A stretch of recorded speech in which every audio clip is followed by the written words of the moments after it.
உங்கள் வீட்டில் கோவிலில் அர்ச்சனை பண்ண தேங்காய் இந்த மாதிரி இருக்குங்களா? இதை வேஸ்ட் ஆகாமல் உருப்படி ஆக்கிறதுக்கு ஒரு சின்ன ஐடியா சொல்கிறேன். இந்த தேங்காய் பாருங்கள் எப்படி இருக்குதுன்னு. பயங்கரமாக திருநூறு வாசனை. நம்மளுக்கு அர்ச்சனை பையிலே போட்டுறதுனால அந்த திருநூறுலாம் கலந்துரும், ஒரே ஸ்மெல் அடிக்கும். இது யூஸே பண்ண முடியாது. இப்போ இந்த வாசனைலாம் போகிறதுக்கு ஒரு சின்ன ஐடியா சொல்கிறேன். ஒரு கிண்ணத்தில் ஒரு அரை கிண்ணம் தண்ணி வச்சுருங்க. அதில் ஒரு அரை டீஸ்பூன் கல் உப்பு போட்டுங்க. உப்பு நல்லா கரையிட்டோம். தண்ணி நல்லா சூடு ஏறிடுச்சுங்க. இப்போ இதில் இந்த தேங்காவை எடுத்து போட்டுக்குங்க. போட்டுட்டு அப்படியே ஒரு 10 நிமிஷம் விட்டுருங்க.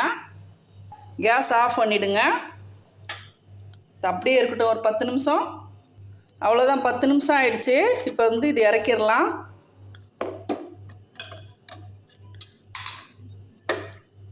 அப்படியே இருக்கட்டும். இப்போ இந்த தேங்காவை அப்படியே எடுத்துடலாம். பாருங்கள், நம்ம போடும்போது தண்ணி எவ்வளோ வெள்ளையாக இருந்துச்சு. இப்போ தேங்காவை பாருங்கள். இந்த தேங்காவை இன்னொரு தண்ணியில் போட்டுக்கலாம். தண்ணியில் பாருங்கள் எவ்வளோ அழுக்கு வந்திருக்கு. இப்போ இதை லைட்டாக சும்மா கட்டை வரல் வச்சு லைட்டாக கழுவினாலுமே ஃப்ரெஷ் தேங்காய் மாதிரி ஆகிடுங்க. பாருங்க, அவ்வளோதான்.